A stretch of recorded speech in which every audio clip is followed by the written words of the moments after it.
Hello, folks, and you're very welcome to the Turn In podcast. It's a bit of a disaster in Dalymount tonight for Dundalk Football Club as we come unstuck in a 2-1 defeat. To go through this, Scally, to tell the truth, Chris has really seen the game. I can't claim to have seen anything. I got to watch highlights thereafter. This is like a late night version of the podcast. It reminds you like Michael Gerard Radio Romance. Just apologies to everyone for the lateness of coming on. I got held up in a Stephen Bradley waiting outside the referee's room for 25 minutes to talk to them after a bizarre game in Weaver Park tonight, I can tell you. And then some technical issues on your behalf there, Gally. What you got here? That's like you're trying to be fancy in the kitchen with the speakers. Gally, your thoughts on the game? Like, I can only give my thoughts on what I've seen on the highlights, but you got to sit through the whole 90 minutes. Yeah, unfortunately, and I paid for it as well. Look, I tell you what I found interesting. I not to go over the game, but Stephen O'Donnell, I just seen his post-match interview with the League of Ireland and Gavin today on Dundalk FM, on the Dundalk FC page, and the headline was kind of, happy with the performance, seeing some quality in individuals. That's okay. I understand that end of it, but when the team was out like they did tonight, like we said here last week that it was a flat performance. It was, we didn't know if it was the crowd, we didn't know if it was the players just gelling. Since then, we signed 3 new players, and I understand it takes time, but you don't have time in League of Ireland. Like Gab said here on the first podcast of the season, it's the longest pre-season in Europe. Like there should be no need for teams to be gelling 2 games into the season. They should have it in. I understand injuries and late signings. The window only closed last Wednesday, but I don't buy that excuse. I know it takes time for players to get bedded in, but apart from John Mountney, I know there's 1 or 2 injuries, but we've added 3 players this week, but it was already a squad of 18. Tonight it just looked like, and I hate using the football terms, and it always about disjointed, flat. Look, there was times we had possessions of the ball, and Greg slogged a couple of pot shots early on. Like Bowes probably could have scored 3. Like there's on an overall context of the game. I know we've grabbed 1 back, but and look, we're lucky in the first half with Alfie Lewis's injury. But it's for me. No, look, I've seen some stuff. We'll finish here, we'll finish there. I think we'll be all right long term, but you can't start in the League of Ireland slow. You can't have that kind of start, especially with Pats next week. You can't be going 3-4 matches and we're still having this conversation after. Look, I understand what Stevie's doing. I get that they've signed players late, but there's enough training there. These boys haven't come off the street. I mean, they've played football before. For me, it just looks a little bit. It looks like players are probably playing in positions that he didn't really sign them for. Okay. And that can cause problems down the line. Louis played full back again tonight. And look, that's injuries, I get it. But it just didn't excite me. If that's, to sum it up, I just never really. Yeah, look, I didn't want to start, Frank. I didn't want to start on the ref too early, but like when he can't even count the minutes added on at the end, that's a real shocker. He definitely was. I know Donald Green had tweeted it. I think it was Donald that had tweeted it. There must be a record breaker out for the amount of yellow cards you give in the game. But look, we can talk about the ref, but performance wise, I have to disagree with what Stephen saw. Look, he's the manager at the end of the day. Nobody's going to be listening to me, but I just deflated after is probably the best way of putting it, I think. Yeah. I think that's it. What we took from last week was we took it as a disjointed performance, a flat performance. Yeah. We put it down to maybe, first day jitters in the league. But then we worried about kind of, you're going to Dalymount straight after. So you can't really, rest on your laurels on this. You got to hit the ground running. From what I had seen in the highlights there now, it was all Bowes. It was everything they seemed to be creating, like in the first half in particular, it was all them. And although some of you could say wasn't really great great chances or anything like that. Like I didn't see in particular in the first half, Shepherd have to pull off any massive saves or anything like that. Yeah. I know he pulled off a very good save in the second half, all right, low down into his right hand side, but just everything and anything just seemed to end up at the foot of a Bows player, and luckily they didn't take advantage of much of it. Like I think, you know, Ofalabi could have had a hat trick tonight, could he? Yeah, he could. He could have. He had two. I think I could be wrong. I think he had two bicycle kick chances before they actually scored. Two overhead kicks. He definitely could have had two in the first half. No doubt about it. Yeah. I mean, on another day, there's one that's kind of a half volley. You know, Jordan Flores asked nearly for us at Rovers a couple of seasons ago. Like if he connects with it, he probably tries to go too fancy with it. But if he takes it properly, you know, maybe if it falls to Pat Hope and stuff like that, yeah, they're probably 1-0 up even earlier. But yeah, it's look, I wouldn't be massively worried. I mean, we're still the second game in, but the performance, it has to go up that high, just to be decent. You know, just to be competitive. It just didn't seem like. And look, it's only 2-1. I get it, but I mean, you know, Bows aren't great. I mean, look, they got off a great start, but we've made them look very, very good. I just, for me, look, I think Ward should have come on instead of Johannes. I think Ward. I don't know what his fitness is like. I still say he should have played that in that kind of game against Bows. And I know when Alfie's gone off, they dropped Greg in. The commentator dropped Greg into the playmaker role. He's not really that type of player. But I think Mali had a bad night.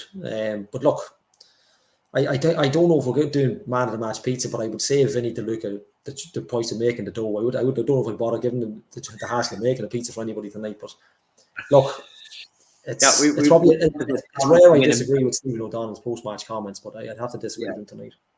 Yeah, look, we might just let the comments come on in, and we might just pick a comment at random, just anyone that the messages in or something like that. We might, or anyone comments in, we might just add them in and just pick one at random. Then, well, I suppose the problem is then if you're not playing great, the important thing is to get in a half time still in the game, and you know Ainsley, he seemed to be completely wrong side of the player. Boiler's in behind him. Was it, you know, did he have to make the foul, did you think, for the free kick?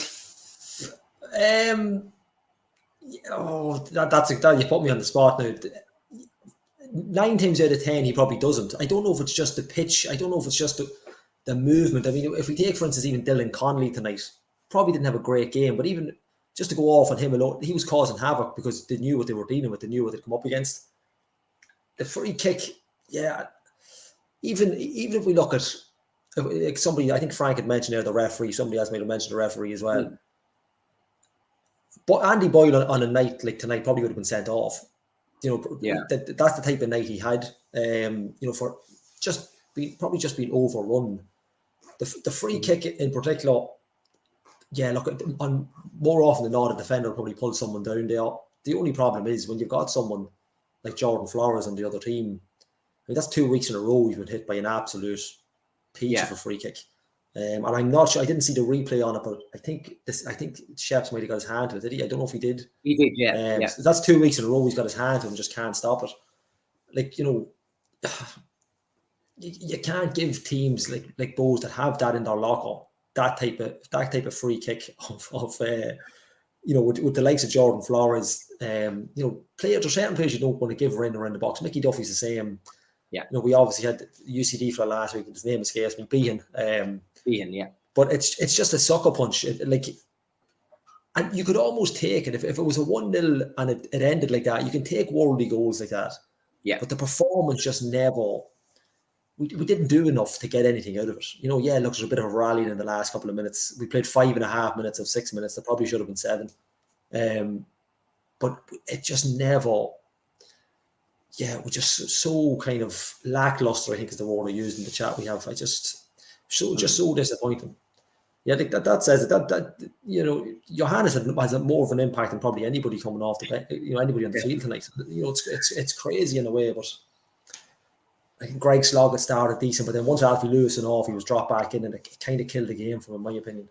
Yeah, like I think we've seen the best of Greg Sloggett when he's got regular people beside him who all know their roles, and you could see that with Alfie Lewis for, in particular, the second half of last year.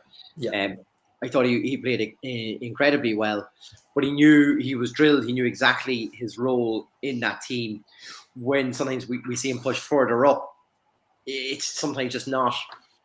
You're not playing to his full attributes as a player, and then when we're doing that, and like you said, is it a thing where we're maybe asking players, a little bit more of them in positions that they're not in, they're most comfortable in, and that it makes sense to me then of why we're seeing kind of disjointed performances. But look, as I say, it's disappointing. We're in 1-0 down. We've conceded another free kick on an edge of a box in a dangerous location, and we paid the price 2 weeks in a row. Would that be of some concern to Skip? Do you think we've got to, stop giving away opportunities for teams to score against us? And one of the easiest way to do that, is a set piece against us. Yeah, it's is there a smarter way to play? Is really what I'm trying to say. Well, don't give the ball away. It's stupid. You don't give the ball away 25 yards from nets. We give the ball away in the halfway line. That's it. Yeah, easier said than done at the minute with these lads. But it's, look, I mean, you'd put it down to just pure luck. You've come up against two cracking free kicks. I mean, Dundalk, they'll probably go all season not conceding a free kick like that again. They'll probably jinx it for next week. But look, you can't, like I say, as a fan of football, I don't mind if you're beaten by a goal like that. If you're beaten by an absolute stunning strike, that's fine. But if you can't get that performance back, it's an early on goal as well. I mean, what have we got? We're probably looking at 65 minutes of the game to go. Yeah. On a big pitch that should really suit us. There's no excuse in that. We never got into it. Yeah, look, it's a fantastic strike. The lads I'm sure they'll be hockeyed for it. I mean, like you had said there, that's the second week in a row we've given away. Probably, you could argue it's a needless free kick to give away. When bigger teams come to town, or we travel to maybe Derry or something, you probably don't do it. You probably learn from it now going forward. Try and stay on your feet, or get the ball as quick as you can. But look, we put it down to just bad luck. But that's at the minute, if we didn't have bad luck, we'd have done. And that, you have to bring your level of performance up. It's not like it's an 89th minute free kick and it's going to deflate you for the next 10 minutes. It's an early enough goal. Like, the Dundalk used to be a team that could concede early and still turn it around. And that's what they need to get back to. We just never seem to have that fire to just go and get the game. I know it's difficult with new players coming in. Like I said, these lads they didn't grow them in the backyard. These boys play football. They understand football. I mean, I just don't get this scenario where we have so many. I know players were signed late, but we had up until 2 weeks ago. We had squads of 18. We signed 8 players, but you beat them in slowly. I just think there was different substitutions could have been made early on. I definitely think when Alfie Lewis went off, Wardy should have come on. Wardy, yeah. But look, that's hindsight. Look, we're sitting here at 11:15 at night. Hindsight's great, but I thought that was the obvious choice. I thought Johannes coming on was a little bit too early, although he was excellent. And like we didn't even mention John Martin not starting. That rhymes. I said that. I did that last week as well. That rhymes. But how do you go from being the best player on the pitch last week and top goal scorer? I think Pinker said top goal scorer, a slightly albeit slightly better player than everybody else last week in a poor game, and he doesn't start the game. I just didn't understand it, especially with the pitch the way it is in Bowes. Yeah, I just thought it could have suited him down to the ground. And that was the winner there last year as well. Yeah, exactly. Yeah, I just thought it would have really suited. Consider what he done. Like I sat here last week and I said if he didn't start the game, it would really surprise myself and Donald to talk about it. I just found it a strange decision. Barring any injuries on Nichols, I just didn't really see why there was no need to change it.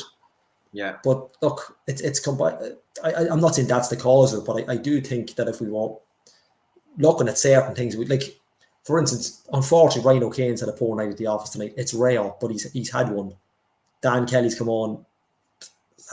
Have we got it and going on the wing? I don't think so. I think John Martin, I still say John Martin at the start of the game probably would have a bit more muscle for Pat to run off up top. But look, like I say, that's why we're a post-match podcast, not a pre-match podcast. we can read the game after. Yeah. For like, I'm just seeing a couple of people, talking about lack of shape and stuff like that, tonight as well.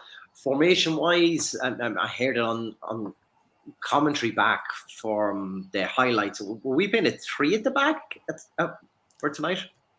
It looked a bit like it.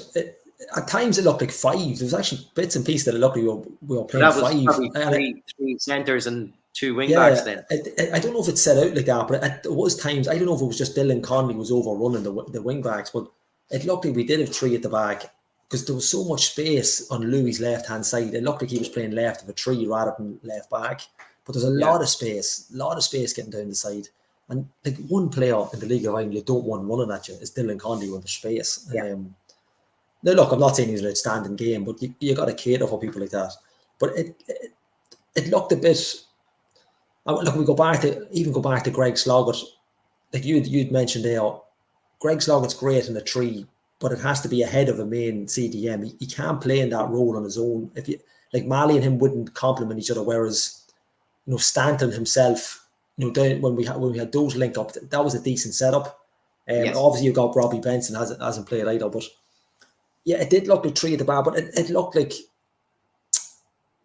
it's not that it was changing. It looked like it was kind of right. We go 3 at the back, and then a certain thing dictates we just change it ourselves. It looked a little bit.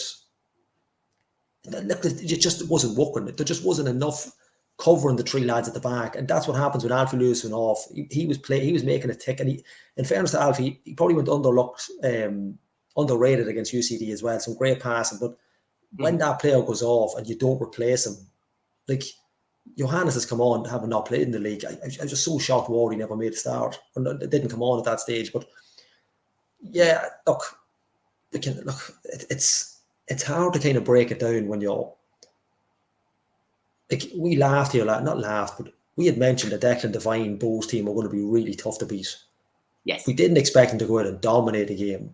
Now, if you can even call it domination, dominating a poor side, a 4 outfit from ourselves, it's just so. Yeah, look, it's really kind of it's a kick in the teeth from last week because you kind of wanted a little bounce from the UCD game, especially into the Pats game next week. The Pats games now. I know we're 3 games into the season, but the Pat game's a big game next week now. It always was, but now it's massive. Every game ends up being massive now. Yeah. And I suppose we'll just finish off the game first, and then we'll kind of talk about where Dundalk probably are. And hopefully we'll have the Democrats' Niall Newberry with us as well tonight. I know he is up in Dalymount, so whenever he gets back from all of that, thought I was late, but sure, he's got post-match to do as well and further to drive. I was just thinking, it's a real sucker punch then again for the second goal, Gally. You're going 2-0 down, but we lose out in possession. On the halfway line, we're trying to build from the corner, and we lose possession, and we're hitting a counter-attack. It looked like 4v4 from what I could see, and yet we backed off, and we dropped very, very deep. Afolabi had all the space down that side to carry the ball, and he carried it like into the box, and then lays it back from McDade, who slots it in the far side. But I just watch our defenders just drop, give loads of space. Like when Afolabi's a full tilt like that, you've got to find a way of forcing him into a different direction or find a way to break that run. But we just need to back off, give him all the space, and when we back off so far, what's going to happen now, and that's a cutback to a player because you've all dropped off. Ainsley's looking over his shoulder going, where am I meant to go? Am I going with that player or am I going with the ball? Boyler's gone with the player and that. And by the time it's pulled back, he's time just to set himself, look up and place it. And it's so much space. Yeah, like for all the tracking back we done, it's like there was only one place the ball was going to go, and we didn't even get on him. He just had so much. Like I'm not saying he could have took a touch, but he seemed to have just acres of space just to slot that ball home. And look, it's a great finish as well. But like Patsy had said there, like it's come from a mistake. We've had the ball, and we mentioned Archie Davis last week playing at right full, and we were kind of saying Donald had kind of said that he seemed to kick everything long. He seemed to kick everything diagonal long, and and Pingu had mentioned on our chat, maybe that's why. Maybe that's a little bit of a flaw he has that I don't know. I didn't think he was outstanding last week, but it comes from his mistake. And look, you've got time to cover all mistakes, and don't get me wrong, you can. Yeah. there's plenty of time to get the ball back. There's no excuse for the defending after, but it's little things like that that's going to cost you in this league. Because I think the league, I said it last year, the league's probably as level as it's ever been, and I think I think other teams have Bows are going to go up a level because Declan Devine has got them playing really well. Like if you look at even UCD tonight, they've finished 3-2. They've barely gotten beat. Like they were winning. So they would be our fall guys in the league. The league's gotten so tight. Tiny minute mistakes like that are going to come back to haunt you, and it's not where you can give the ball away anymore and expect nothing from it. Teams will pick you off, and that's exactly what Bo's done. Like they're so quick going forward. There was a team last year that was so fast. So when they're attacking in numbers as well, Gally, and that's because they could see the flaws that we had. Every time I looked at it, like I mentioned earlier on in the first half that they were a bounce of a ball away from Bows from really having a really good chance. But like there was 2-3 players in hungry Bows players trying to get to that ball. And then for their second goal, like I said, there's four of them on the attack. They're already leading. Halfway through the second half, you would have thought, do they need to go out here and kill this game? Are we really offering that much of a threat? Probably not. Could they see out the game and marshal out a 1-0 victory? They possibly could have, but no, they went hunting in numbers, and and really saw out. They got that second goal really, which proved to be decisive. But it's just the way they attacked and they were hungry players trying to get on the ball, and like you said, Afolabi, they're attacking at pace down the wing, which was trolling us all day because we just looked like we knew how to lay a hand on him. Yeah, he was in use. Figured out what he had done. That he lays the ball back and we're goosed.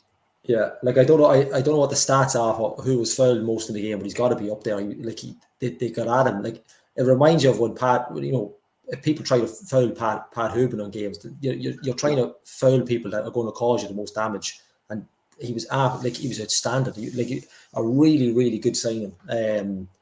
But again, look. You make your own luck, and when things aren't going well for you, passes like that from Archie Davis will cost you. And look, and it's not just that. There's even if you look at chances we created, like I'm trying to think in the first half, we had kind of a half pot shot from Greg Sloggett.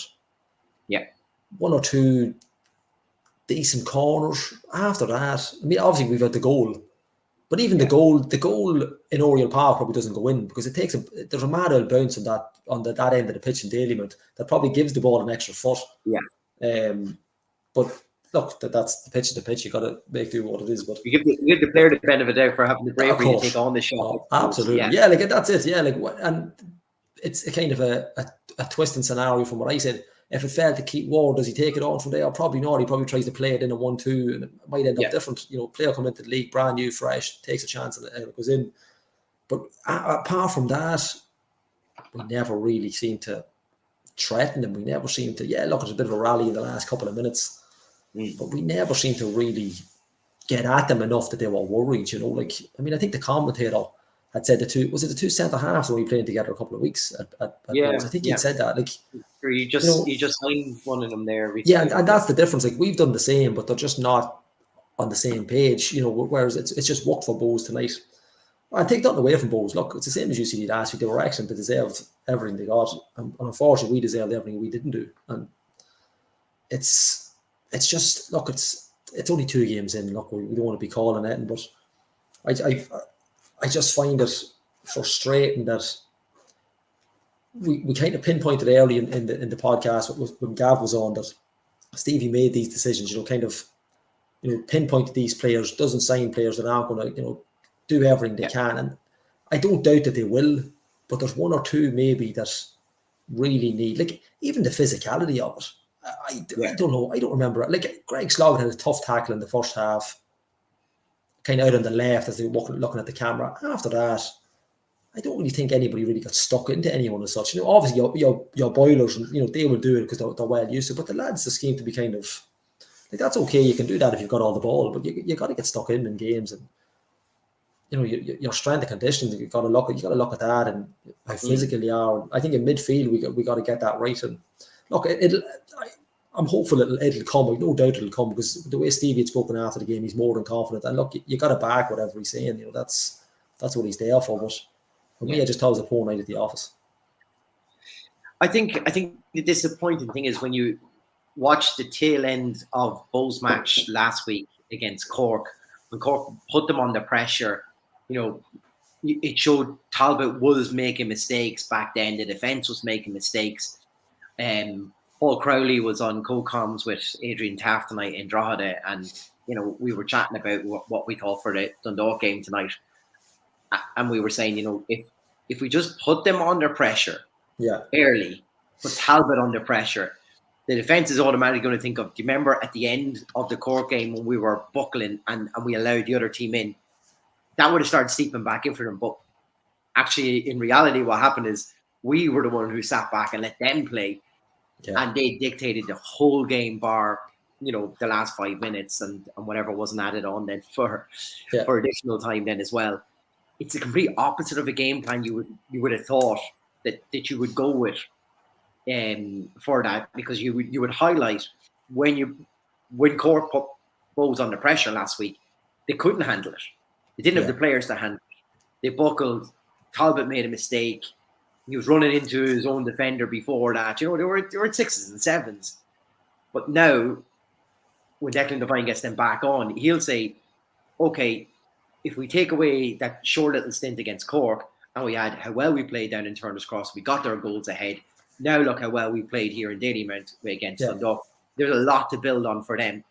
Now, if you take ourselves and you add in the 2 games, we probably played okay for a short stint against UCD. Martin got his goal. We could see, he was unlucky with a chance before that. Obviously, we missed the penalty as well. Second half, we came out very flat. And I think that flatness in the second half just continued into this game. Now, you could say we was a bit of a rise maybe at the end of this one, but like I say, it was coming too little too late at that stage. So Skip has a real, there's a lot of work there to do, because I think he's got to drive the best out of these players. And at the moment, it looks like they're looking around trying to see for inspiration maybe from other players or something like that. And that flat performance, you're just looking for a little chink of light somewhere to say, we're not playing great, but look at that guy. Give, previously we would have said, if we got such and such on the ball or something like that, Ryan O'Kane can create something out of nowhere for us. We had a couple of players. We obviously at this time last year we were saying, give the ball to Stephen Bradley because he's unbelievable. Yeah. He was on that hot streak at this time last year as well, where he couldn't stop scoring. We're just missing that this year. We don't have that real spark at the moment, that's just setting this team off and knowing that when we think we're down or we think we can't pull it, there's this player who's just going to pull us up and really get us playing this year. Yeah, we're all staying on this kind of a little, like we just said, like a flat performance, and I think that's just kind of seeping through the team where no one wants to. We're looking for leaders now, in particular for the next game. We're looking for leaders in this Dundalk team to really grasp them and say, lads, it's not good enough at the moment. We need to do better. We need to be creating more. We need a little bit more commitment. Once or twice we've seen in games before, and I'm going to struggle to think of who it was the place to tackle, but it was the Shamrock Rovers match when we won 1-0. Do you remember there was a crunching tackle just before that, and all of a sudden the intensity just lifted. The crowd were with us and everything like that, and then we went on and we got the winner. I haven't seen that moment happen in the 2 games so far. We've just plateaued on at the same intensity, and that's been a problem.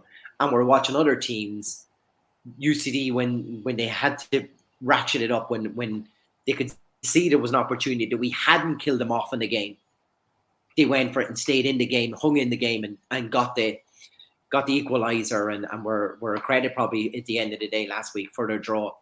Bows today obviously looked at our second half and went, well, if we don't allow them to play and we dictate everything that happens here, we can dictate this game much better at our own pace and utilise our speed and attack and stuff like that, and our physicality, and let's hunt in packs around here and really put these guys under pressure. Because like you said, a lot of these are new to the league.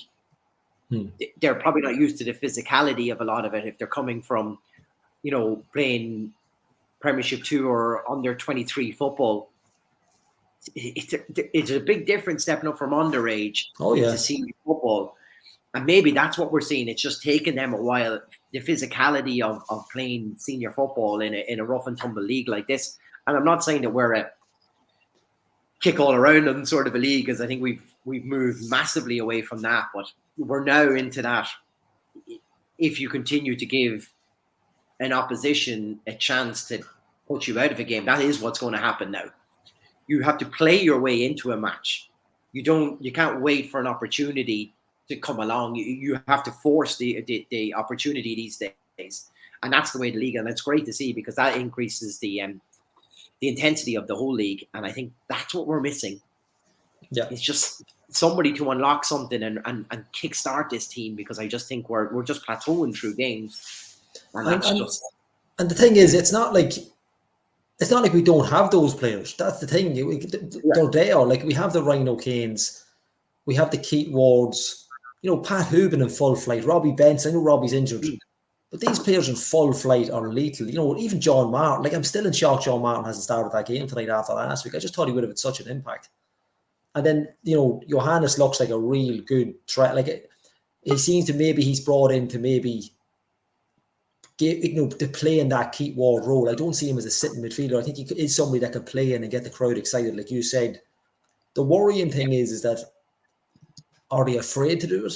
Is there a game plan there that kind of says, right, look, we need to stay rigid to what we're thinking, don't go rogue, that type of thing. I think it would be very hard to contain a player like Keith Ward, tell him how to play football. I mean, he's the type of player that you should look to go rogue, a free role if you want that. You got to give him them things. Like we mentioned, Ryan O'Kane probably had a poor start of the season, but the games haven't called for him. They haven't. He hasn't got that opportunity. We haven't made his attributes either, though. Yeah, Gally. exactly. There's a lot of long balls up towards Ryan O'Kane in the UCD match. You're not going to get the best out of Ryan O'Kane. Exactly. There's players who need the ball to feet. Whereas, for instance, a player like Dylan Connolly, ball not to feet. You could play him in behind any fullback and he's in, because he's all about pace. Whereas Ryan O'Kane could be an absolute wizard, but he needs the ball at his feet. Same with Keith Ward.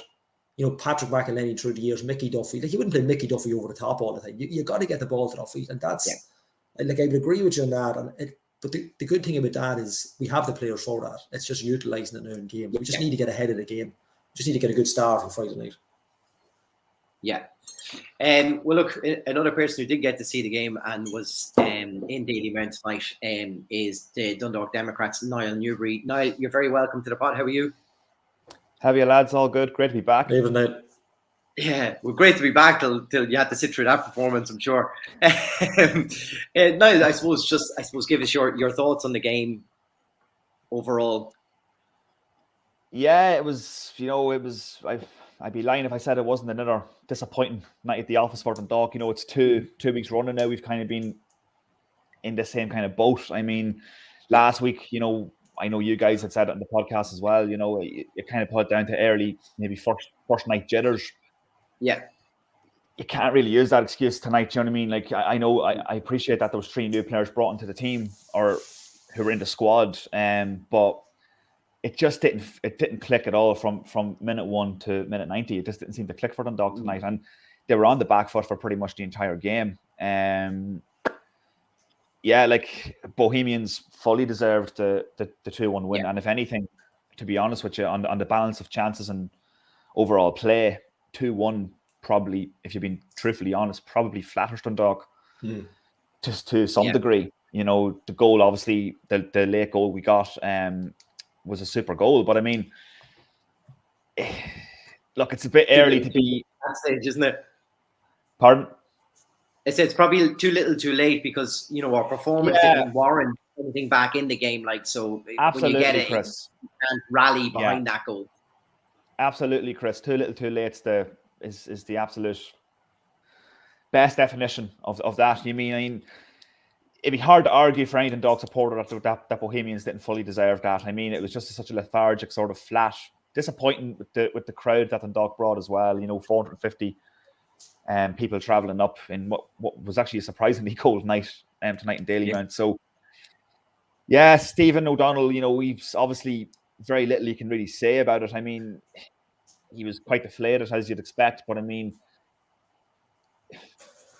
like St. Pat's next week at home, it's already got the feel of a must-win game, and we're in week 3. So yeah, it has. It's like I even know by the way your body language. I can tell by it's just one of those. Like I thought it was us last week. I sat here last week. I was watching Donald, Chris, Pingu, and I thought it was just us. I thought maybe this podcast is just the way this is going to go. Maybe we built our name on the back of a disastrous peak 6 season. But and look, I know you're right. It's only 2 games in. Yeah. But next week now, I mean, Jesus, if they go out and have a poor one, it's not the results, it's the performance. You can take a 2-1 defeat in Dalymount, but when you're not totally even Andrew. Like you'd said, like we said earlier on, I can't think of his name, Chris. You don't have to repeat his name, but he should have had a hat trick. Like he could have had 3. Dylan Connolly probably had one. If he doesn't snap at it, Dylan Connolly probably gets a goal as well. Yeah, it's just so. Oh look, it's so disappointing. I thought it was just us, so thank God you've come on. No, I totally agree with that, Andrew. Yeah, I mean, like Afalabi was a thorn in the Dundalk side the entire night. I mean, but that was from minute 1 to minute 90. I mean, the guy on the left now. I appreciate that Louis Ansley is not an orthodox left back, so I don't want to be too critical of him. I know Lewis McCarry had a similar complaint at the beginning of last season, and he didn't turn out too badly. But I mean, from the very first minute, it was obvious that Bows were getting all their joy down that channel, and down that flank. I mean, like Dylan Connolly, without really producing anything major, was just causing real hassle for Ansley down that flank, I thought. And I mean, like, it's just, you're right, Andrew. It's performances. Like, if Dundalk go into that game and put in a magnificent performance and end up on the wrong end of an unlucky 2-1 defeat, we're all kind of sat here. Or if last week we're playing UCD and, we were literally just hit with a sucker punch, which we weren't. I mean, there is a tendency to sit there and say, well, we're creating the chances. We're playing good stuff, but that hasn't been the case in the last 2 games. I mean, in the first half, in the first 45 minutes, the Dogs' only effort of any note was Archie Davis pinging one well over the top from about 35 yards, which was, a bit of a Hail Mary, and in the second half, there wasn't a whole lot other than the goal. I mean, like, Hoban had a header, Greg Sloggett just kind of one trickle pass. Sloggett had one that kind of just deflected, maybe just trickled or deflected maybe off target. But I mean, and then obviously the goal. But I mean, there wasn't really anything. Dundalk didn't create enough chances tonight, nowhere near enough chances. And I don't think we can have any complaints this week or last week about the outcomes of the games. And I mean, again, the first goal, it's a free kick again. Last week, Conor Malley gives away more on reflection a silly free kick, really. And then this week you have it's Louis Ansley who's just tugged back Dylan Connolly, I believe, and they're avoidable sort of lapses. Do you know what I mean? And that's got to be the frustrating part of the frustration for Stephen O'Donnell and all of the Dundalk supporters, basically.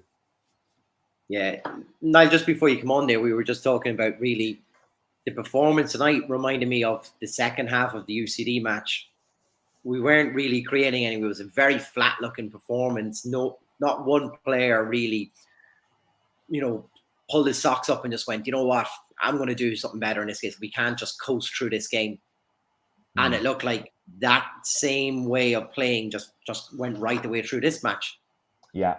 That's got to be a bit of a concern for Skip on that. Yeah, totally. It was actually Jerry Malone that asked me at one point up in the press box tonight, who would you give your man the match to on the Dundalk side now? And I was just looking through the players, and I mean, with the exception of maybe our new Finnish friend who got the goal, is probably the only one maybe who can come out with any sort of credit. I mean, there wasn't really anybody who I'd say they kind of laid down a bit of a marker here tonight and showed what we know a lot of these boys are capable of. You know what I mean? Even in pre-season and last season, a lot of these boys have given us glimpses of what they're capable of. And I mean, we just haven't seen it in the last 2 weeks. And to be sitting here in the first 2 weeks of the season and not really having a player who we're saying, yes, he's done brilliantly for us in 2 games. It's got to be a concern for Stephen O'Donnell. I mean, like, the team selection, I know, like, he only made 1 change, like, and that was bringing Paul Doyle in for John Martin. And I know you guys spoke about it last week. You were actually saying yourselves, like, if John Martin had been dropped, it would have been extremely harsh. I thought in the first half last week he was definitely the standout player. Yeah. So to see him not in the 11 tonight was rather surprising. Look, I'm not a football manager. I don't pick the team, obviously, but I mean, I just thought that was one that kind of stood. And then playing Slog it out wide. I'm just not really sure what the reasoning behind that decision was, and so yeah. But, like, not saying John Martin would have made any difference to that performance, by the way. I'm just saying, even from the get-go, I'm not sure if you were going to make 1 change tonight based on last week's 2 points dropped. I'm not sure John Martin would have been the player that I would have been taking out to accommodate Greg Sloggett, who's not a wing player or a wide player, you know. Exactly. Well, look, Niall, and we're going to get to it because I'm sure everyone is looking for an opinion on it. If you could get Football Matters to gloss over things going off the pitch, you get away with a lot of this. But it's, you know, it's a strange time back in Oriel Park again. We've had all the rumours all week long about potential takeovers. Is the club for sale? Is it not for sale? Is it just, are we trying to attract some more investment in here? On the day of the match, we then get an open letter from the club to explain their situation on it. Before we're going to just talk about that now, I suppose, lads, in 2 seconds. Could that have affected some of that performance? Do you think, you know, could it have affected Skip's way of thinking on it as well? Is it, you know, is it some outside matters, really? I suppose what I'm trying to say is, it outside matters now maybe leaking in a little bit on the field? We did see this at the end of the Peak 6 era, where it all started getting very confusing, and the players were affected by it. Are we seeing elements of that, do you think, Niall? I think so, yeah. I think it'd be impossible for any, you know, players, staff, anyone connected with the club, with this whole level of uncertainty that's kind of shrouded the opening part of the season. It definitely transcended onto the playing side of things tonight. I mean, and that was certainly my feeling. Even leaving the ground tonight, you know, it's the day of a game, and in fairness, the club have said it themselves in the statement, and that it's not ideal to be releasing a statement on the day of a game, but obviously they saw fit that they needed to do so, which is fair enough. I mean, you know, the club also don't want to be accused of being not transparent, I suppose, and it also eliminates idiots like me asking Stephen O'Donnell questions tonight about potential takeovers or whatnot, you know what I mean, or investments. So, I mean, like, I can see why they did it, but I mean, like, I think there definitely was that feeling around the place, and even last week, I felt there was a bit of that as well. I mean, it's got to be impossible for that not to be a factor in maybe some of the players' thought processes or coming out into match, because when you don't know, when you're sort of unsure about the future of the club or the future of where this club's actually going or what the actual long-term strategy is, what the long-term plan is. It's very, you see it with clubs all over the world, and we saw it here, for God's sake, not that long ago. It's very hard to kind of pick yourself up for a match in those circumstances where you've got close to 5,000, you know, Bohemians fans there as well tonight. And I mean, I think. Look, I'm not saying it's an excuse for the performance tonight. I don't think it is. I don't think the players would want that. I don't think the manager would want that. But I think it's definitely got to be considered as a factor. And the sooner this kind of talk of any potential investments /and/or takeovers is sort of addressed, the better. But we're probably no closer, given events today, we're probably no closer to knowing what's going on, to be fair. Yeah. There seemed to be, it's the thing I found, not fascinating, I suppose, that's probably the wrong word. Really, I don't know if the word's disrespectful. It's all the talk seemed to be coming from Hull.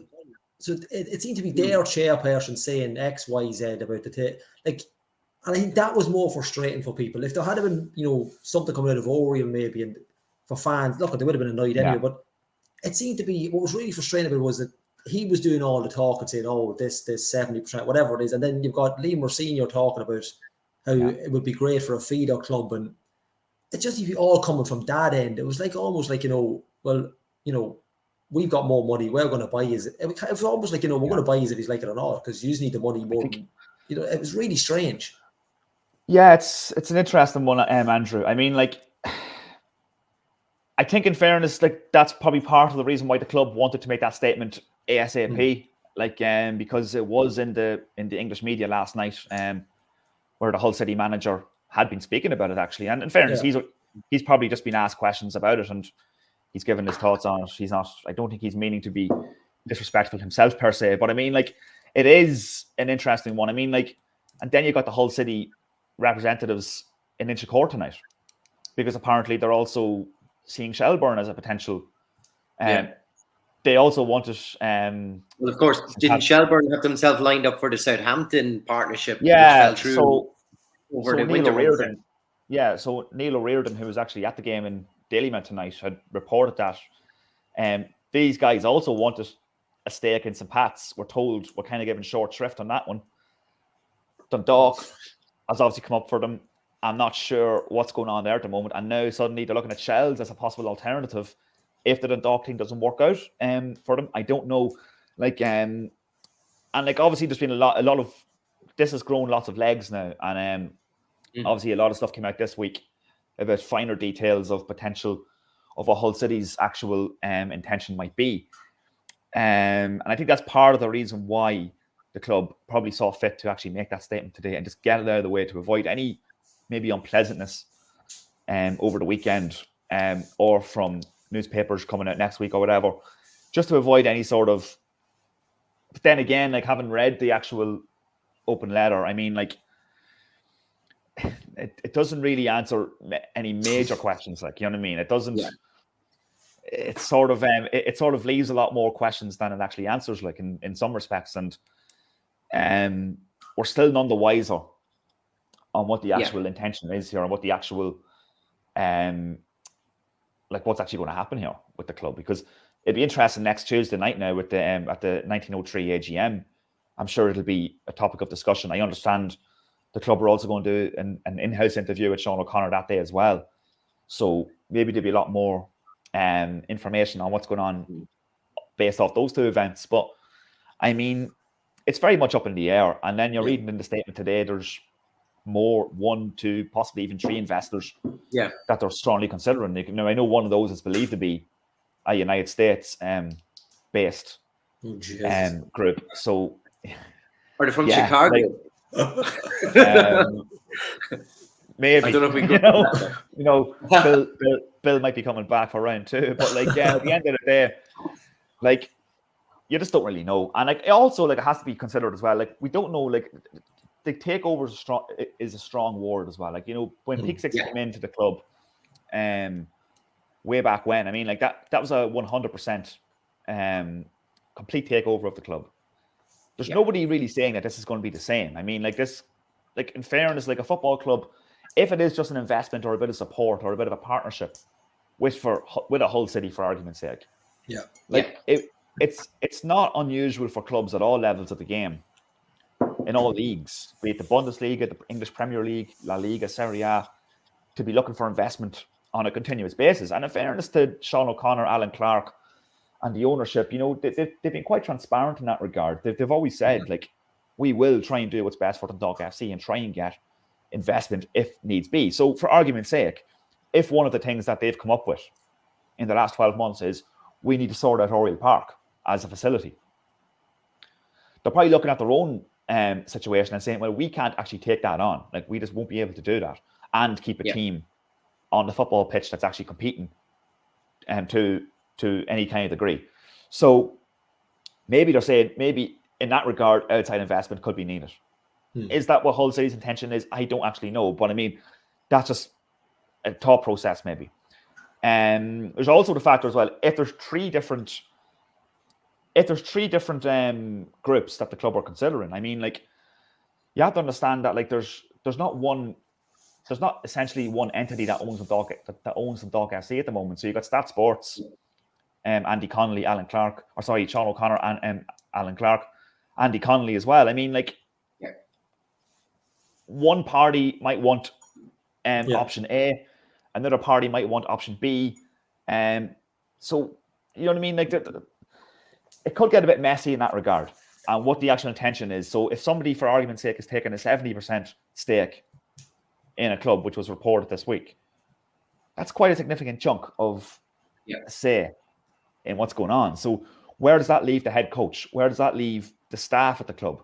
Where does that leave everything? You know, maybe those are some of the questions that need to be addressed as well, you know, but I'm sure that will be done so in due course. But I mean, like, yeah, it's very much up in the air at the moment. I mean, like, this has been kind of common knowledge within the town for quite some time now, even going back before Christmas. I think that there has been some sort of, you know, they've been seeking out some sort of investment to kind of support what's going on. But obviously there's different sort of ways of putting it, and maybe some people have gotten a bit concerned over that. But yeah, it's, look, to summarize, it is an uncertain time, and it's you know, we're not really any the wiser based off the open letter. I mean, like, it sort of says we are, but we aren't.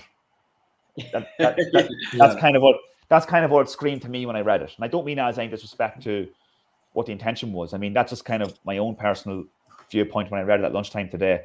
That's kind of what I took away from it.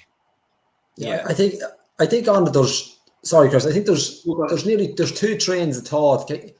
There's this obsession with, you know, right, it's a takeover, like you say, and we're going to be a feeder club. I don't actually mind the idea of being a feeder club. The feeder club's not the problem. It's the ownership. So if you've got a team like Hull owning a team like Dundalk, the problem starts with transfer fees. So if Hull want to take one of our players, they're not going to pay a transfer fee for them, because why would they? They own all of it. So, but I like the idea of a feeder club. I think it's in most teams' interest in the league around to be a feeder club for someone. Yeah. I don't know about the takeover issue of 7 own whatever percentage, but I think everybody should be linked up with a so-called bigger club, because it benefits everybody. We take in players. Now, the issue starts if they're forcing players on the manager. That's when you kind of get into this, like you were saying, like Messi. You know, when you either you play this way or you don't play, or like, I want this player, we're going to loan him out to you. He's a centre half, but we want you to play him in midfield for a season. That's when it starts getting messy.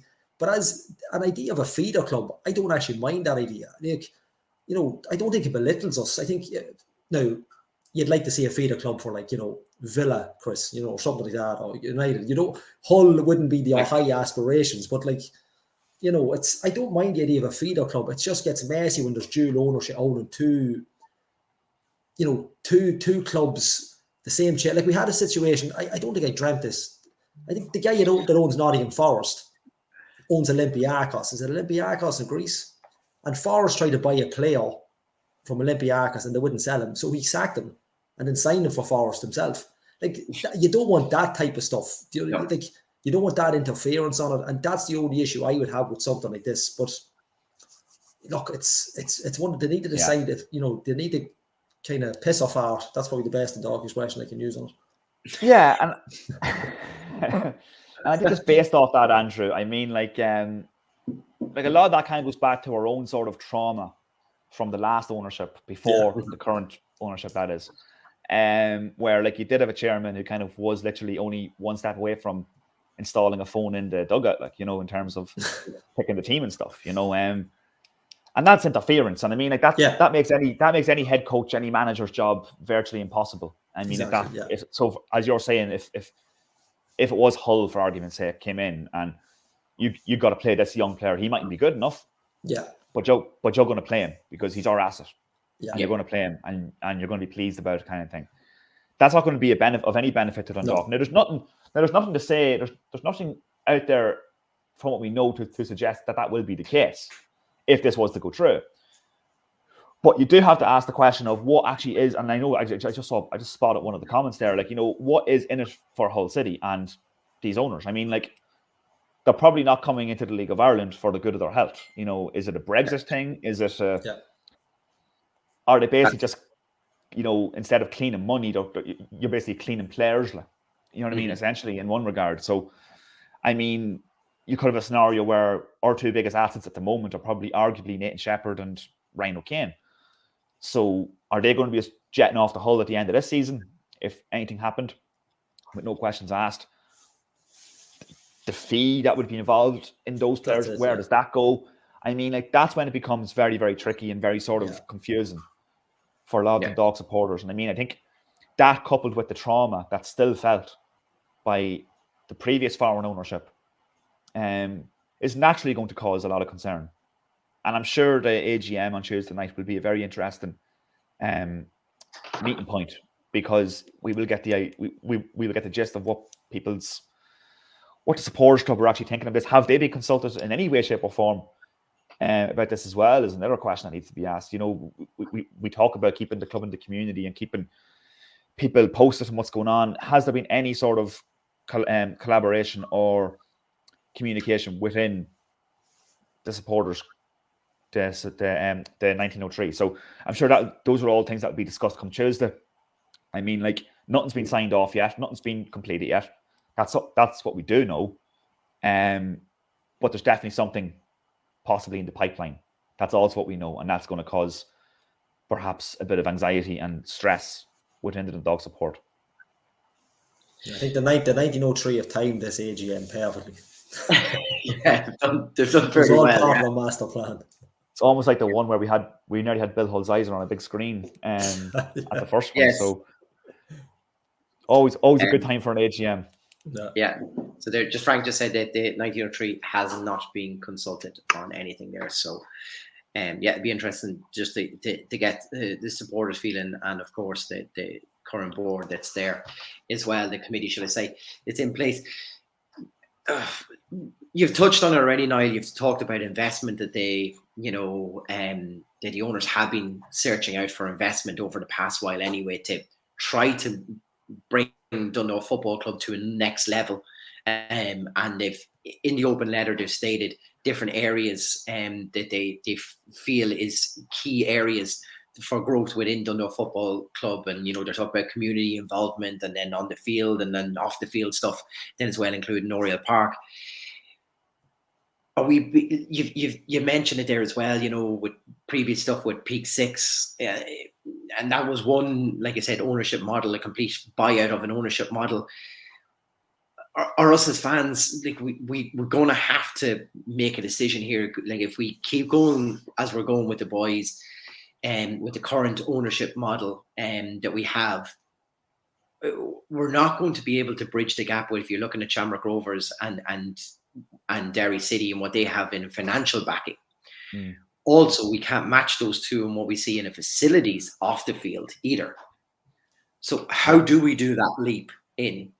We had the success on the pitch under Stephen Kenny, and now after it, we're looking and going, well, we're still in Oriel Park, we're still needing this, we're still needing that, and we never had any legacy out of any of it. Yeah. Are we being a bit naive on this, is really what I'm asking now. Like, we're going to need this sort of, we got to just, do we embrace this now and say, as long as it's the right investment? Now, I think that's what I'm trying to say. As long as it's the right investment and the right heart, is that what absolutely. And I think, it's a good point. I mean, like, at the risk of history repeating itself, and it's because I'm sure we all sat here in 2018 and probably all said, oh, look, you need to move with the times. A community, locally owned club is a lovely idea, but is it going to get you to the next level? Probably not. Do you know what I mean? But like you said, Chris, I mean, like, there's nothing necessarily wrong with a foreign investment or any kind of outside investment. There's nothing wrong with that as a premise. Derry City, Shamrock Rovers, they're all clubs that have, benefited from that and have been quite successful in the early period, at least, of that investment, and have moved way ahead of us in terms of the of the structure on and off the field as a result of that. Look, I would not be opposed to any sort of investment coming into the Dundalk Football Club. But Chris, it's, as you said, it's hit the nail in the head. It's got to be the right investment, and it's got to be for the right reasons. Like, unfortunately, in 2018, when the Peak 6 came in, it was clearly for the wrong reasons. And we were all the wool was kind of pulled over all of our eyes on that one. None of us saw it coming, certainly in the first year or so, what was going to happen. So, I mean, like, that's just where the uncertainty comes into. Like, at the end of the day, none of us really know what the intention would be for the owners of Hull City to come into the club. Like, nobody really knows. And as Patsy just put there in the comments, I mean, like, that actually is a good point. I mean, like I actually observed that over the course of pre-season. You know, even the what is the new artificial pitch, I suppose, is looking in bits now at the moment. And I mean, like it did kind of sadden me to think, like, you know, the last decade, you're talking a decade now since Stephen Kenny came into the club. All the success that was kind of got with Stephen Kenny at the helm, European recognition, money coming in from European recognition, that you're kind of going to a pre-season game against Finn Harps and Wexford there, and you're looking at Oriel Park and you're thinking, like, is that it? Like, is this what we've left ourselves? At Oriel Park, that's even more dilapidated than it was 10 years ago when Stephen Kenny came in. So if these boys, if any investment group wants to come in and say, look, we're going to buy the field behind the old grammar field behind Oriel Park, we're going to buy land around Oriel Park, we're going to really redevelop the ground and put some proper infrastructure and facilities into it, I don't think any of us would object to that, really, because we've been crying out for so long. The question is realistically that going to be the intention of any investment coming into the club? If it is, I'm all for it. If it's not, I'm not really sure what the benefit for us as Dundalk Football Club supporters is going to be. I mean, like, we really need to have those questions answered. Those are the real questions that need to be answered. What is the actual, what's in it for us, basically? And I know it sounds like a simple enough question, but that's the one that we're all asking. What's in it for us? Yeah. Gally, when you look around, though, for, you know, football ownership models these days, it's very rare you've got a sugar daddy who'll just buy a club and put all his money back into it for, you know, I think you kind of seen a bit of that at Leicester at the time, you know, when they got their money in, and the owner wanted to really use it as a platform nearly for himself, and, you know, he was front and center for a lot of it, and all the massive infrastructure they got, and, you know, he was really front and center, and the family were there for that. There's always the fan-led one, and we've seen that with Cork before, but even that investment only got them so far, and they had to look elsewhere for it. And I feel, you know, we're kind of in that same junction now where we've gone so far with our current owners, but we need more in. And I suppose the most modern ownership model is where we see a group owning several clubs, and sometimes across different continents. We look at, you know, the owners of Man City, obviously, you know, they've got across nearly every continent. I think they now own a football club, from New York City to Melbourne City, obviously Manchester City, you know, right the way through. And we've seen players move around a little within that structure. It hasn't gone terribly bad for them. In our own league, we can look down, I suppose, at Waterford and look at their link up with Fleetwood right now. You know, look at the preparations that they got coming into this league. Yeah, I think most clubs in Ireland, in any of the divisions, would have bit their hand off for that sort of training facility to be granted onto them. I think that's probably just the way football ownership has now gone, where it is one person wants to own several clubs, and you mentioned Villa there earlier on. The two owners of Aston Villa just bought a Portuguese club last week, for the very same reason. Like, if that's the way football investment is gone, you're not going to get an owner or investment outside of looking at that. Is that what you feel, or do you think there's still ways around that? Well, I thought there was a way around. When obviously we've had Peak 6, we had Fast Fix from 2000, and what are we talking, 2012, and then we've now Stat Sports and Andy. Like, I thought this was the kind of, you know, when the lads took ownership of Peak 6, right, well, this is it. Stat Sports are an absolute global brand. There probably isn't. Like, if you look in Ireland, there's not many bigger global brands like Fifes. You know, after that, you know, if you're talking about a global scale, there's not many. And I kind of thought, I was a shock. I think everybody's just in shock that there's a chance that somebody needs to invest in Dundalk, because what's there at the minute just isn't really, not cutting the mustard, but isn't just, you know, what they want to do at the minute. But like you hit the nail on the head. Like, I don't think the lads would, the people who are involved in the club at the minute, I don't think they would hand it over if it wasn't for the right reasons. Now, because surely they would have learned from Peak 6. I just don't see something like that happening again. But for me personally, I'd love to see investment. But like you said, it has to be done for the, like, we can't have a situation where they're going to dictate what happens on the field. We can't have, that's just not, that has to be written in black and white at the top of every page of the contract. That it shouldn't be interfered with, because you'll never get a manager in. I mean, you'll get a manager in that wants to pick up wages, and then you have to pay him off when he leaves. You won't get someone who wants to be invested in the club. You won't get players either. They'll come and go like anything. Unfortunately, we're a club that badly needs investment. Whether it comes from what's there at the minute. We're a league. Yeah, we're a league. But even if you look, anybody watching this now, yeah, like even when you look at our picture here, our background picture, it's a kip. Do you know what I mean? Like it's an absolute like, and it hasn't changed. Like I remember saying in this podcast when we first started, I expected that when Stephen Kenny was in and all the adventures they went on and the players we had and the trophies we won and the success, I expected to have a new stadium pretty much within the 6-7 years, not knowing he was only going to be there for 6. And he can nearly get a stand named after him. That's the kind of visions I think a lot of people had. This is going to be an absolute, couple of years of just absolute brilliance. And it just never came to fruition. Like Niall had said, Oriel Park's probably in worse state than it was 10 years ago. And it's just gotten older. Do you know what I mean? It's just getting more. Yeah, and that's it. It's. I have no issue with investment as such. I just don't like for this particular one with Hull.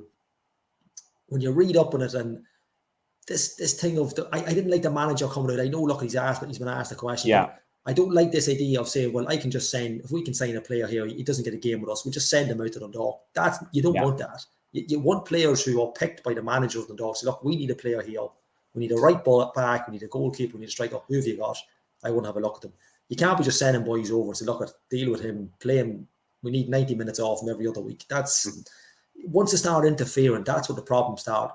But if there's a proper agreement in place, and I really think there could be, because the lads are from town. The boys that currently own it, the custodians of it at the minute are from Dundalk. I just don't see them letting it go that way. But look, stranger things have happened. But for me, I'm not opposed to it, provided it's done for the benefit of Dundalk, not for the benefit of getting top players in. That if you want to spend it, they'll spend it. Stat Sports now can spend it. If they want to go get top players, they can spend it. But the investment, that stadium, the training facilities, everything around it, it has to be improved for generations to come. And that's the issue. That's the crux of it, because we spent big money on players before, and yet we're still looking at the same crap artificial pitch. We're still looking at the same dugouts. The only thing that changed in the dugouts is the stickers. Like everything's, nothing's been done. Like, and that's what we need to get invested. Like, I mean, you look at, I think the pitch, is it the pitch to the left of Dundalk, the one we're looking at, that's for sale at the minute. Or is it still for sale? Yeah. Like, we should be looking to take that. We should be looking to buy it. Did the grammar know that? It's a perfect scenario. But look, like, who knows? I mean, who knows? Maybe the investment has been sought after for the ground development. Like, we just don't know the ins and outs, and there's always been lots of stuff. There's always been lots of stuff written and lots of stuff reported about this. The reality is, nobody really knows the ins and outs other than those who are directly involved in the talks themselves. And like, we have fallen behind. We've fallen badly behind where we should be in regard to facilities. I mean, like, you do want something to show for, but I mean, like, if it's as we've already said a few times here, if it's for the right reasons, yes, absolutely, we shouldn't be afraid of investment because of what happened with Peak 6. I mean, like, that was quite a disaster, obviously, but I mean, like, that's not necessarily going to happen every time an investor comes into a club. I mean, like let's face it, like, some of the stories from that are once in a lifetime stuff. Like, you're not going to see anyone coming in with that kind of crap, really. Anyone who's worth their salt, that is. But I mean, but we don't know. I mean, but is it a case of Hull City or another club or somebody using Dundalk just as a loophole for some other rule or regulation that they're trying to bend? Because you see it a lot in English football and European football, actually, with different rules and regulations, be it financial fair play, be it other things. there's not as much a breaking of the rules in football at the moment, but there's certainly a bending of rules. We saw Chelsea, for argument's sake, doing that with some of their antics in recent months. I mean, they're not technically breaking the rules, but they're bending the rules. And is that what Hull Cities and their owners, is that their vision here? We can use Dundalk as a bit of a buffer here to sort of bend the rules in our own favour, so we're not breaking these rules, and we're not, like, we just don't really know what their intention is. And I mean, that's, like, I absolutely appreciate that they can't really say anything about it because nothing's been done, and you know, nothing might be done. There might be no investment in the club in the next 12 months. Very well could happen. But I mean, if there is if there's something in the pipeline, I'm glad the club have kind of come out and spoke about it publicly. That's something. But I mean, we're not really any the wiser on what's actually on what the actual long-term strategy here, what the plan is. You'd like to think they're not, as Andy said, you'd like to think that they're not going to put it in the hands of somebody who's not appropriate to run this great football club. But then again, I'm sure Paul Brown and Andy Connolly were duped in the same way last time when they handed over the keys to Peak Six, and that turned out. I'm sure Peak Six came in with a song and dance and a spread and a PowerPoint, the whole lot. They would have said, "Oh, this is great. We're going to bring this club to the next level," and you probably would have believed them because, let's be honest, we were all kind of fooled by it. But then to have what happened happen, has naturally created a lot of lasting trauma within the Dundalk FC supporters group, the fans themselves, and the fact that we're still recovering from that in a sense, and then this comes out, doesn't really make us any more welcome to the idea. But we do have to also understand and identify that not all outside investment is necessarily a bad thing. It could be a great thing for the club if it's used correctly and if it's in our best interests. Yeah, I think that's it. Look, it's because it's all coming left of field, and we're all uncertain. We've been here before, where we saw the glitz and glamour of a new owner, and that by the end it really left a sour taste in all the fans' mouths. And then also that we lost so much, and I don't mean as in on the field. We lost so much off the field.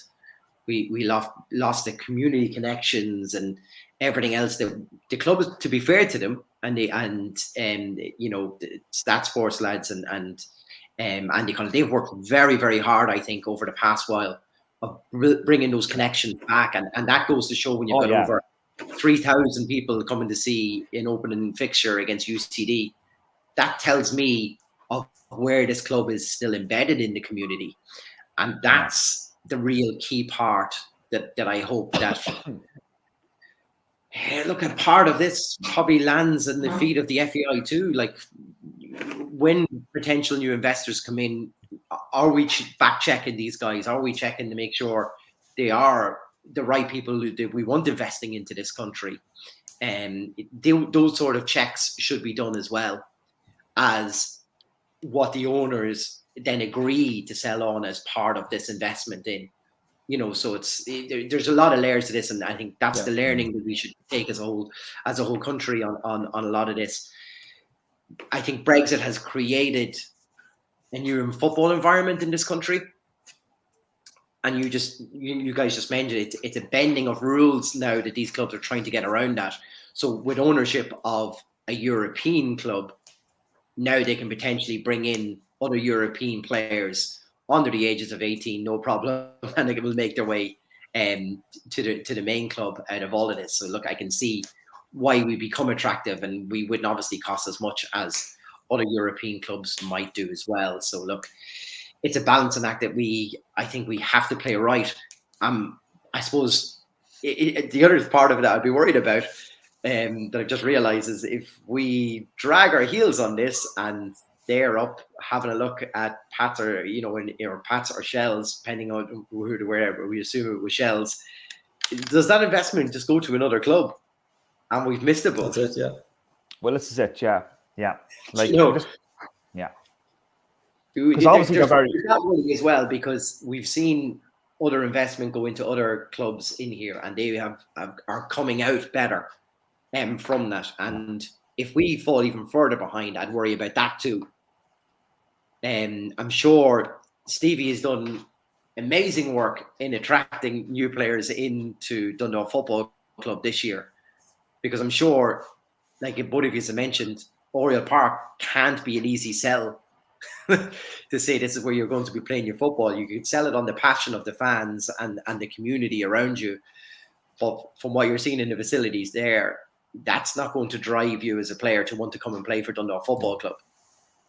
And if someone else starts getting investment over us, and we know there was so much work that they wanted to do in Talca Park, but they were looking for extra investment to come in and do that. So is there, I'll scratch your back, you scratch mine, and that's Talca Park getting redeveloped, and we've got Dalymount getting redeveloped.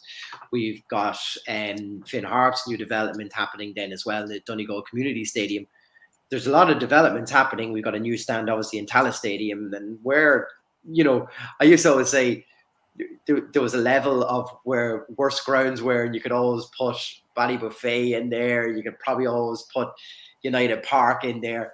We're slowly but surely, lads, Talca Park wouldn't be too much further ahead of us, but we're right in the quagmire now of shitty football grounds in the country, and that's a sad state of affairs as well for it. But look, I think we're coming to a bit of a crossroads as a club, I believe.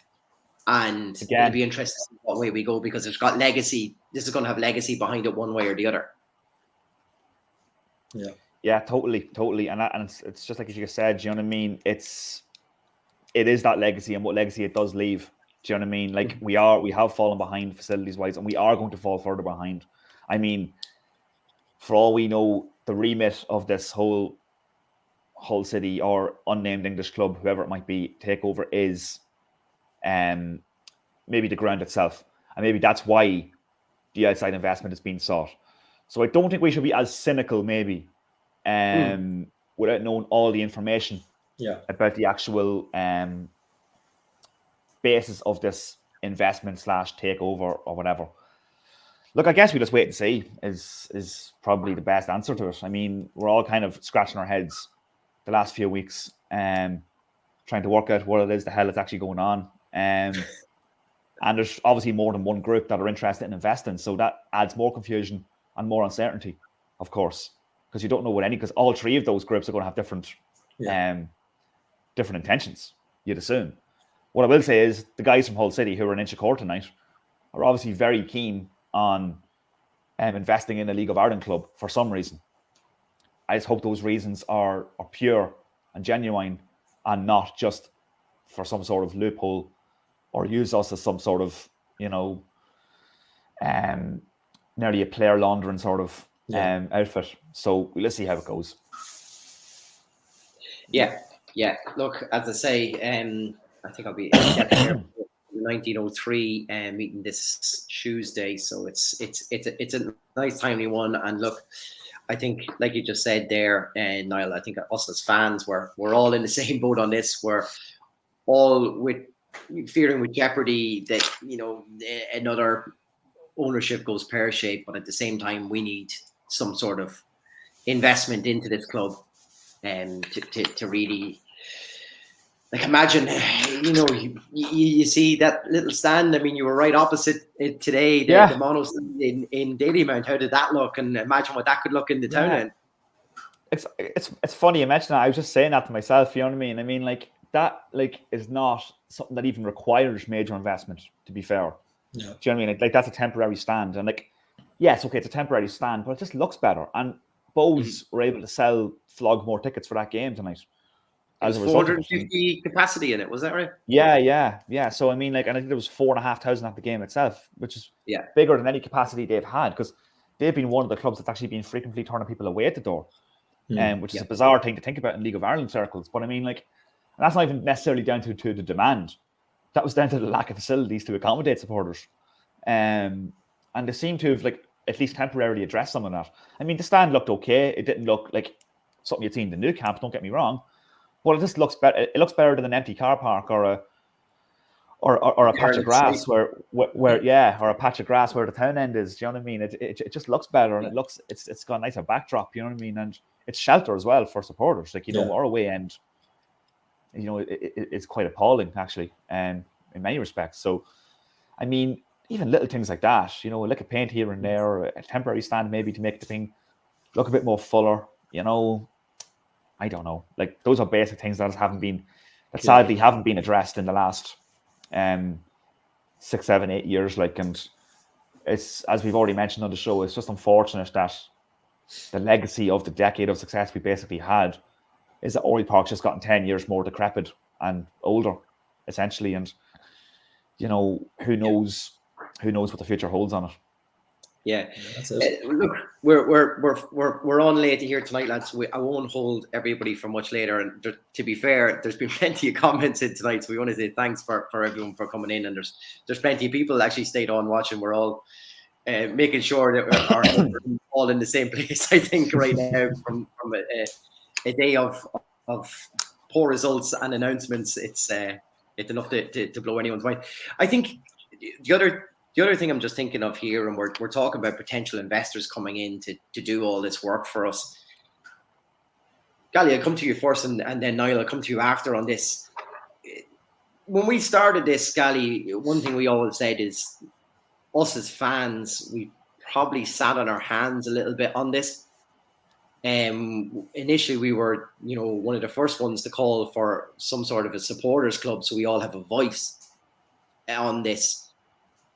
Should we also be coming together, and I suppose we could propose this to a group like the 1903, but us as fans, should we be working towards some sort of a common goal with regards facilities? Should we all be raising funds continuously for some sort of upgrade of facilities, or like a goal to say, well, we want to draw up some plans for a stand on the town end, and we know it's going to cost us X amount. I mean, I certainly know of an architect who is currently, I'm sure he's got a bit more time on his hands, who might be able to draw plans, work out general costings of what that's going to cost to get plans drawn up and to start some sort of long-term facilities that us, the fans, and the club owns outside of any ownership or anything. This is just what we should be doing constantly. Like, we kind of probably have to look at ourselves a little and saying, we're looking for a handout here. Can you please make Oriel Park better? Because we haven't looked after it for ages. Yeah, and and I remember that discussion we had, probably like maybe first or second podcast we ever done. We had that discussion. It was actually Pingu who brought it up, and like even at the Lillywhite Supporters Club, when that was done, that's gone back to 2015, I think. And all we wanted to do for the first year was to get a toilet, to put a toilet into the shed. That was the goal, to get a toilet into the shed. And then the idea is great, but then, like you say, the sleeves weren't rolled up. It was a couple of people. We met every couple of weeks, but then it just kind of faded away within 12 months. I don't even think we got 12 months out of it. It's just because people just got busy. But Gally, you look at clubs like Sligo, and look how the fans come together to continuously raise money, and look at the plans that Sligo have for. And in fairness, you've seen it this week. Fans, power hosing the windows in the stand, cleaning the stand. Like, when the shit hits the fan, Dundalk fans do rally, but you need to pretend the shit's hitting the fan every day of the week. It can't be just for sports, things like that stand, that mono stand, that could be very easy. Provided you got permission from the club and whatever powers that be, that could be very easily sorted. Now, I don't know, we've got a bit of a dip behind the town and I don't know how that works, but yeah, absolutely.